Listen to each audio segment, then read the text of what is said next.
যাচ্ছি আমরা বলেন। আমরা কোথায় যাচ্ছি? Camping highland. Canteen highland.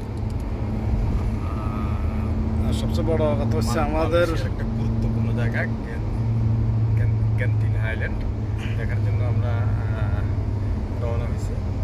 আমাদের এক বড় ভাই আমাদেরকে গাড়িটা সহযোগিতা করতেছে।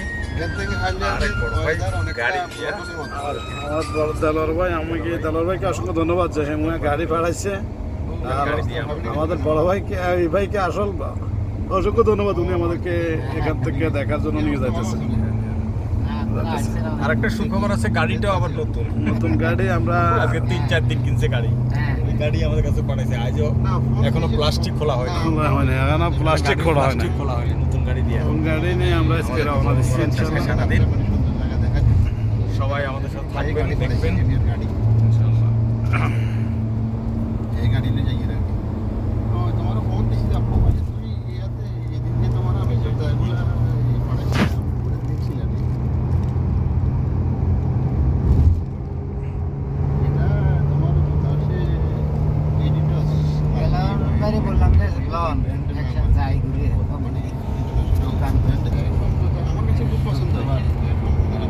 বলো, যারা আমাদেরকে হিংসা করে, কালকে আমার দেখা হয়েছে। যেমন প্রথম মাসুম অস্ট্রিয়া থেকে, মানে হানিফ চলতেছে, মঈন আগুন কাঁদতেছে। যারা আমাদেরকে হিংসা করেন, আর কিছু হিংসুক আছেন, তারা আমাদেরকে দেখলেও লাইকও দেন না, ফলো করেন না, লেখেন না কিছু, তারা ফাড়ি যেতেছে। বাবা তোমরা সারা জীবন এভাবে ফাইটবে, দোয়া করে দিলাম। আর আমরা ঘুরতে থাকি। আমরা করবো, তোমরা ফাইটবে। কালকে রাত্রে খবর পাইবা আবার কই যাই। আমাদের কালকে না, কালকের গন্তব্যস্থান আমরা কালকে জানাবো। কালকে জানাবো ইনশাল্লাহ। আমরা কিন্তু আসতেছি না, রাজার দেশে আসতেছি না। আরেকটা রানি মালয়েশিয়ার সবচেয়ে বেশি আকর্ষণ সেটা হচ্ছে ফ্লাইওভার। ফ্লাইওভার রোডগুলা। প্রচুর ফ্লাইওভার। এটা মানে এটা কোথাও দেখি নাই, অনেক দেশে গেছি, তবে এত ফ্লাইওভার থাকে এটা আমি আর কোথাও দেখা হয়নি।